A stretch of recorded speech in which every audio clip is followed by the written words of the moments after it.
Hi viewers, అందరు బాగున్నారా అనుకుంటున్నాను. సో మనము చాలా రోజుల తర్వాత మనం ఒక హీరోని ఇప్పుడు చూస్తున్నాము. సో అప్పుడెప్పుడో హ్యాపీ డేస్, కొత్త బంగారు లోకం సినిమాలతో సెన్సేషన్ సృష్టించిన హీరో వరుణ్ తేజ్ ఆ తర్వాత సరైన మూవీస్ చేయలేకపోయాడు.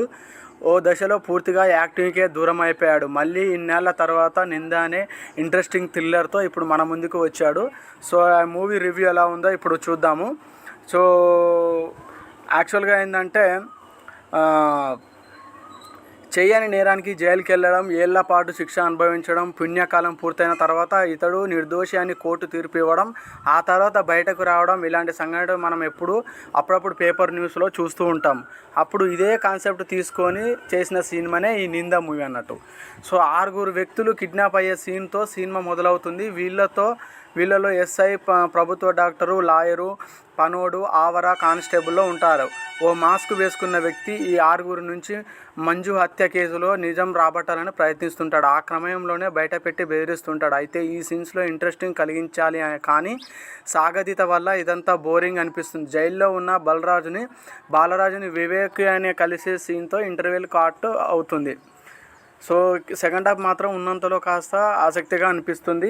బాలరాజు, మంజు ఎవరు, వాళ్ళ బ్యాక్ స్టోరీ ఏంటి, అసలు బ్యాక్గ్రౌండ్ ఏంటి, కిడ్నాప్ అయిన 6 ఈ కేసుకి సంబంధం ఏంటి అనేది ఉంటుంది. అయితే రెగ్యులర్గా థ్రిల్లర్ సినిమా చూసే వాళ్ళకు సెకండ్ హాఫ్ మొదలైన కాసేపటికి హత్య చేసింది ఎవరో అర్థమైపోతుంది. కానీ క్లైమాక్స్లో మరో ఊహించని ట్విస్ట్ ఇచ్చి దర్శకుడు ముగించడం కాస్త బాగుందనిపిస్తుంది. అప్పుడప్పుడు తప్పు చేయని వాళ్ళకి కూడా శిక్ష పడుతుందనే స్టోరీ లైన్లో బాగున్నప్పటికీ దీన్ని ఇంట్రెస్ట్గా డీల్ చేసే విషయంలో దర్శకుడు చాలా తడబడ్డాడని చెప్పొచ్చు.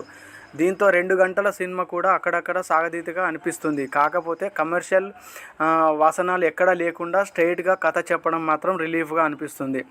లవర్ బాయ్ పాత్రలో మనకు బాగా తెలిసిన వరుణ్ సందేశ్ ఇందులో వివేక్ అనే మానవ హక్కుల కమిషనర్ ఉద్యోగిగా సెటిల్డ్ పెర్ఫార్మెన్స్ ఇచ్చాడు.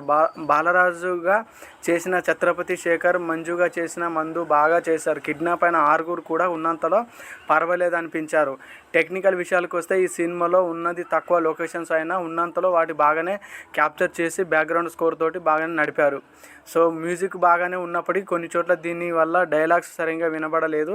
నిర్మాణ విలువలు బాగున్నాయి. ఓవరాల్గా చూసుకుంటే నింద ఒక డీసెంట్ మర్డర్ ఇన్వెస్టిగేషన్ థ్రిల్లర్గా మాత్రం ఈ మూవీ చూడవచ్చు. నా సైడ్ నుంచి సో 5కి 2.5 రేటింగ్ మాత్రం ఇవ్వచ్చు ఫ్రెండ్స్. సో చూశారు కదా, చాలా రోజుల తర్వాత వరుణ్ సందేశ్ గారు చేసిన మూవీ ఇది. సో డెఫినెట్గా మళ్ళీ గెట్ బ్యాక్ అయ్యాడనే చెప్పొచ్చు. ఈ మూవీతో బ్లాక్ బస్టర్ హిట్ కొట్టాడు వరుణ్ సందేశ్. చాలా ఇంట్రెస్ట్గా ఉంది ఈ మూవీ. సో మీరు కూడా చూడండి, చాలా ఇంట్రెస్ట్గా ఉంటుంది. Thank you.